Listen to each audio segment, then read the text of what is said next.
açúcar, tempero e tudo que há de bom.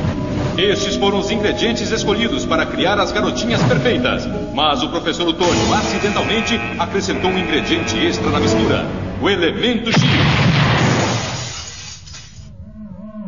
E assim nasceram as meninas superpoderosas. Usando seus ultra superpoderes, Florzinha, Lindinha e Docinho têm dedicado suas vidas combatendo o crime e as forças do mal.